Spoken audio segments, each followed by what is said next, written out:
They say the night belongs to the brave, that after midnight something shifts in the air. The silence gets heavier, the shadows get longer, and time itself begins to slow down. Most people sleep soundly, tucked away in their beds, unaware that out there, in gas stations, hospitals, warehouses, and security booths, there are workers wide awake, watching, listening, waiting for their shift to end. But some of them never make it through the night the same, because sometimes the darkness doesn't just surround them, it stares back. What you're about to hear are 3 true horror stories from real night shift workers who encountered things they still can't explain. Events that left scars, not on their bodies, but on their minds. These stories have been whispered in break rooms, shared in late-night forums, and hidden from public eyes, until now. If you've ever worked nights, this might hit close to home, and if you haven't, you might never want to, especially once you hear what happened in story number 3. History 1. The Last Customer, Part 1. It was supposed to be a quiet night. That's what Jenna told herself as she clocked in at 11 p.m. for her usual overnight shift at the lone gas station just outside town. The place was a forgotten pit stop. 2 pumps, a tiny convenience store, and a flickering security light that buzzed like it had a secret to tell. Most nights were uneventful. A few truckers, the occasional drifter, maybe a cop car grabbing coffee. But not that night. Around 2:46 a.m., as she was refilling the coffee machine, the door chime echoed through the silence. She looked up to see a tall man walk in. Pale skin, dressed in a long grey coat with a black baseball cap pulled low over his eyes. He didn't say a word, just walked slowly down the aisle as if browsing, but never picked anything up. Jenna greeted him, trying to be polite, but he didn't respond, just kept moving, one step at a time, watching, not the shelves, not the snacks, watching her. Jenna's unease deepened as the man continued his silent circuit through the aisles, his eyes never leaving her. The gas station's usual hum seemed to fade, leaving only the sound of her own breathing and the faint rustle of the man's coat as he moved. She glanced at the clock. 2:55 a.m. Time seemed to crawl. Mustering courage, she called out, "Can I help? You find something?" Her voice echoed slightly in the empty store. The man paused, his head tilting slightly as if considering her words, but he offered no reply. Instead, he turned and walked toward the refrigerated section at the back. Jenna felt a chill that had nothing to do with the store's air conditioning. She reached beneath the counter, fingers grazing the cool metal of the emergency flashlight, a feeble defense, but comforting nonetheless. The man stopped in front of the cooler doors, his reflection distorted in the glass. He raised a hand, pointing at something inside. Jenna hesitated, then stepped around the counter, her footsteps hesitant on the tiled floor. As she approached, she noticed the cooler was fogged up, obscuring the contents. She wiped the glass with her sleeve and peered inside. The shelves were fully stocked. Nothing seemed out of place. "Is there something specific you're looking for?" she asked, turning to face him.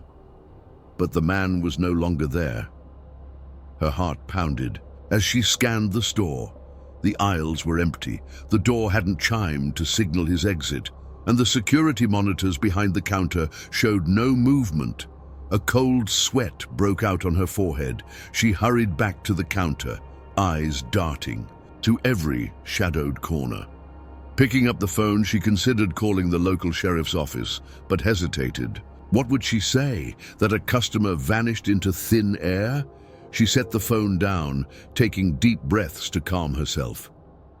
Minutes passed, feeling like hours.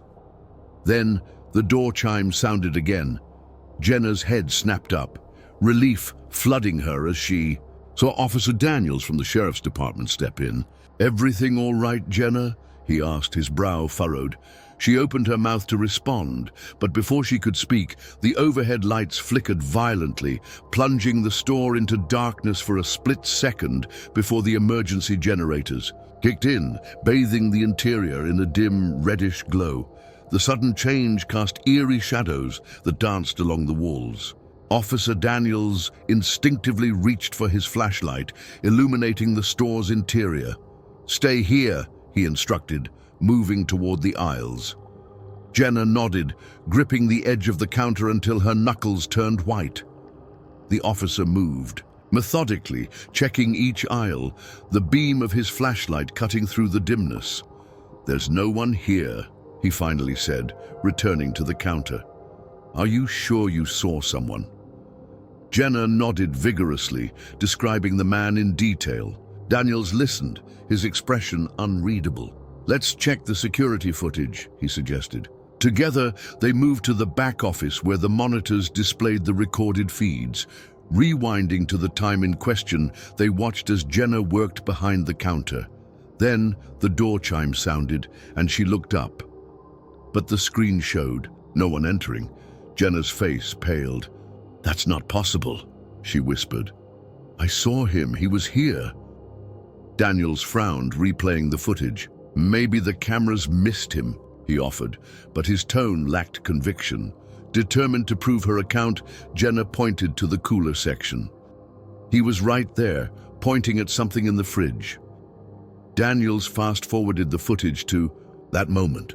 On the screen, Jenna was seen approaching the cooler, wiping the glass, looking inside and speaking. But she was alone. No man, no interaction.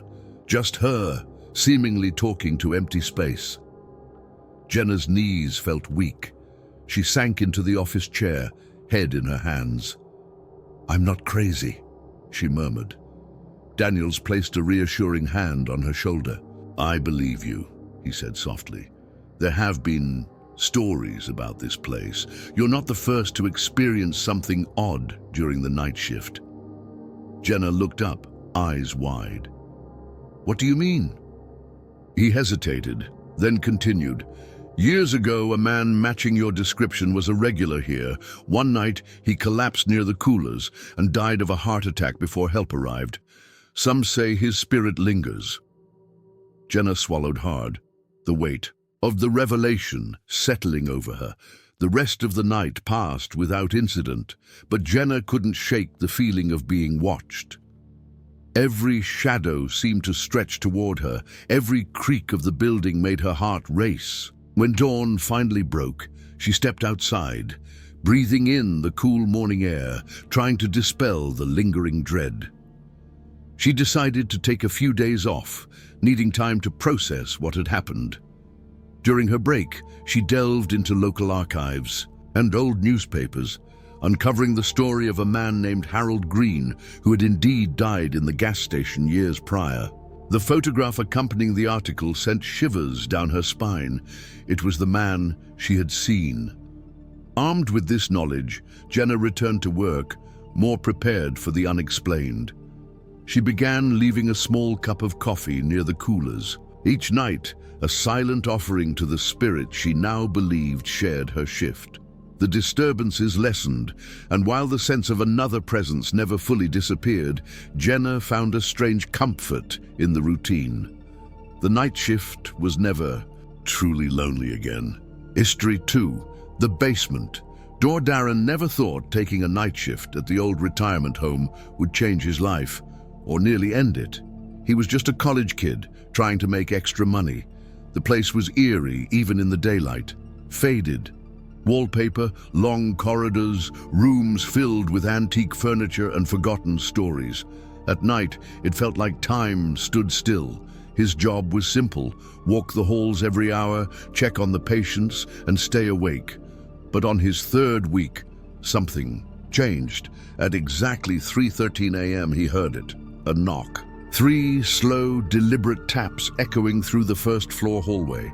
He froze. The sound was coming from the door no one talked about. The one at the end of the West Wing hallway. The basement. It was always locked. Staff said it hadn't been used in years. But now, someone or something was knocking from the other side. And the sound wasn't desperate. It was patient, like it knew he'd eventually open it. Darren tried to convince himself it was a pipe. Or maybe one of the residents got confused and wandered somewhere they shouldn't. But when he checked the security feed, there was nothing. The basement hallway camera showed only darkness. Static flickered briefly, then silence. He returned to his desk, hands trembling slightly when he heard it again. This time a second knock, and then a third. Same rhythm, same pause, 3 perfect taps. He stood, heart pounding, and walked slowly down the corridor. As he got closer, he noticed something that hadn't been there before.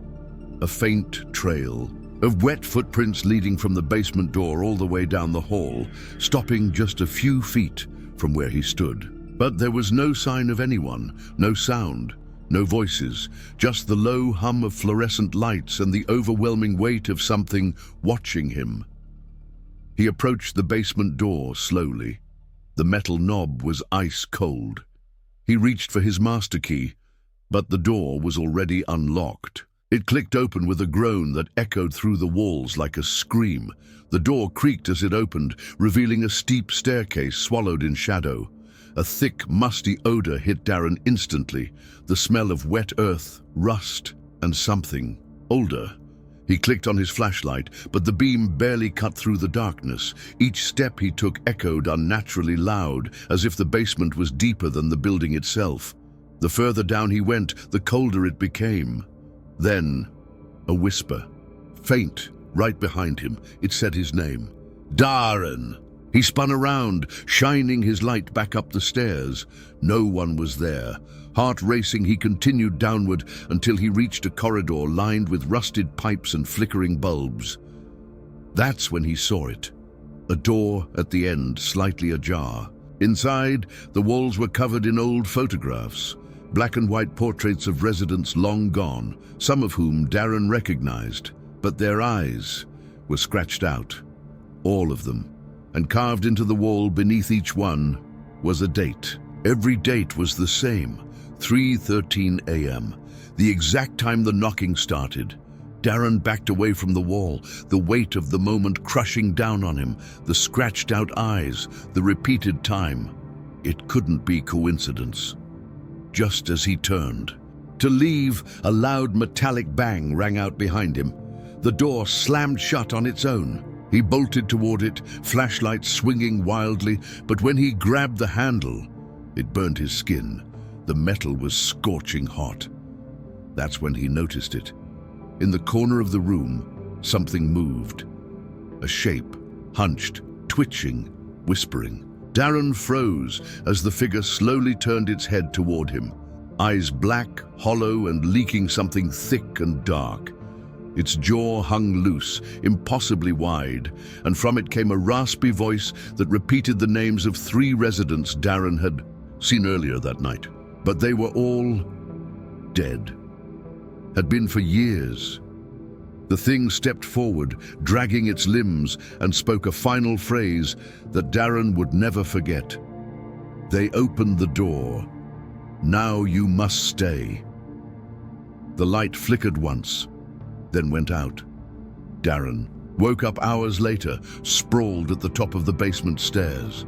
His flashlight was shattered beside him, the basement door wide open. But this time, the corridor below was gone. Only a brick wall stood where the staircase had been. Paramedics said he was lucky a co-worker found him unconscious during shift change, but Darren knew something had followed him back up. For weeks after, he'd catch glimpses of faces in the security monitors, faces of those long-dead residents, with hollow eyes. The West Wing was eventually sealed off. Management claimed structural damage, but Darren never believed it, especially after he quit and learned a disturbing truth from a former nurse. Every few years, someone hears the knocking. Same time, same pattern. Some open the door, most don't come back. Darren survived, but something stayed with him. History 3. The vanishing patient Temmer had worked the night shift at the local hospital for almost 2 years, and she thought she had seen it all. The endless beeping of monitors, the soft shuffle of nurses' shoes on tile floors, the hum of fluorescent lights. It was all routine. That is, until the night of April 21st. The hospital had just completed some major renovations, but not all rooms had been moved into the new wing. One room in particular had been left undisturbed, tucked away in a forgotten corner of the building. It was a room no one ever used. It had been vacant for years, but at exactly 2:47 a.m., Emma received an emergency call to that room. A patient had arrived. Confused, she quickly made her way down the long, dimly lit hallway. As she opened the door, she was met with a sight that froze her blood. A man, wearing an old hospital gown, sat on the bed, but he looked different. His skin was pale, his eyes sunken deep into his skull, and his body was unnaturally still. Emma took a step back. There was something about him that wasn't right. And when she reached for the phone to call for help, she realized the room was completely cold, even though the rest of the building was warm, and that's when he spoke. The man's voice was a raspy whisper, barely audible, as if it came from somewhere deep within his chest. "You shouldn't be here." Emma froze. Her breath caught in her throat. The air in the room thickened, as if something oppressive had entered. She took a slow step forward, her eyes never leaving the figure. On the bed. What do you mean?" she stammered, trying to regain control. The man's lips twitched into something like a smile, but it wasn't kind. It was twisted, like he knew something she didn't. "You're not the first one to find me," he whispered, "and you won't be the last."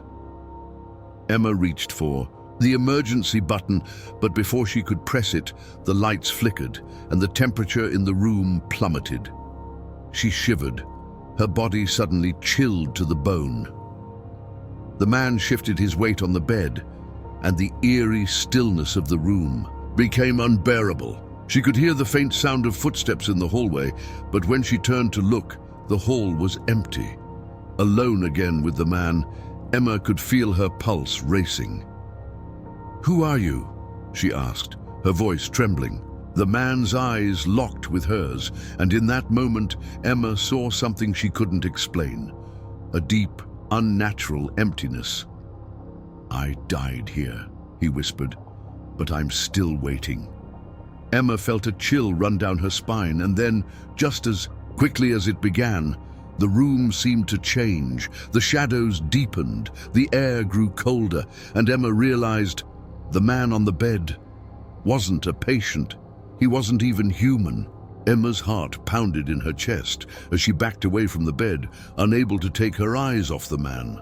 His pale face was now contorted in a grimace, his features twisted with an expression of deep, unearthly agony. She tried to speak, but her throat felt dry, as though the very air in the room was suffocating her. The man's lips parted again, and the low, rasping voice that followed chilled her to the core. "You've seen too much now," he hissed, his body unnaturally still, despite the horrific words. Emma's hands trembled as she reached for her phone, but it slipped from her grip and fell to the floor, its screen cracking with a loud snap. The man let out a low, guttural laugh that echoed in the room. "I died in this very room," he whispered, his eyes hollow. "But I'm not the only one." Emma's head swam with confusion, fear, and something else. Dread, a deep instinct telling her that the room had never been vacant, that she was never alone. The walls seemed to close in around her, and the coldness intensified, gnawing at her skin. The air grew thick with the scent of decay. In the corner of the room, Emma noticed something she hadn't seen before. Old, rusted hospital equipment covered in layers of dust. There were bloodstains on the floor, dark and dried.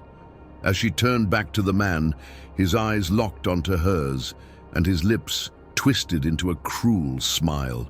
"The others," he said, "they're still here, waiting, and soon you'll be one of us."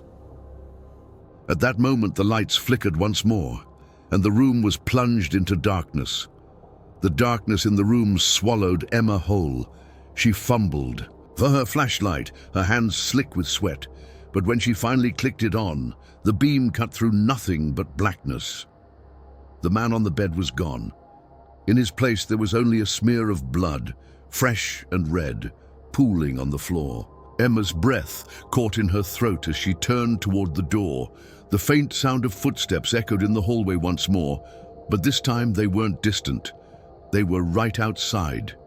She backed into the corner, clutching her phone, trying to think of a way out. Her mind raced, but before she could move, a voice rang out behind her, low, distorted, but unmistakable. "You can't leave." Emma spun around, but the man was standing right in front of her, his eyes now wide open, completely black, like two empty voids. His mouth was stretched into a grin that was far too wide. He reached out toward her, his hands shaking violently, as if he was both trying to pull her in and push her away at the same time. The room began to shake, the walls groaning and shifting as if the entire hospital itself was coming alive. Emma screamed and tried to run, but the door slammed shut. With a deafening bang, the walls closed in around her, and the air was so thick with cold that she could barely breathe. She could hear the man's voice again, clearer now, almost a whisper in her ear. "Welcome to the waiting room," he said, just as the lights flickered and the room fell silent. When the staff found Emma the next morning, she was gone. No trace, no sign, just an empty room. The only thing left behind was her phone, still on, still showing the time, 2:47 a.m. What if everything you thought you knew about the night shift was wrong? Tonight, we've uncovered 3 terrifying true stories that will make you rethink every shift you ever worked. From eerie noises in the dead of night to chilling encounters with the unknown, the horrifying truth about what night shift workers really face will haunt you forever. These stories aren't just fiction. They're real, and they'll stay with you long after the video ends. But we want to know, has something dark ever happened to you on the night shift? Comment below and share your terrifying experiences. With us, we'll be reading them all. And if you haven't already, hit that like button, subscribe for more spine-chilling tales, and ring the bell so you never miss the nightmare that's waiting for you.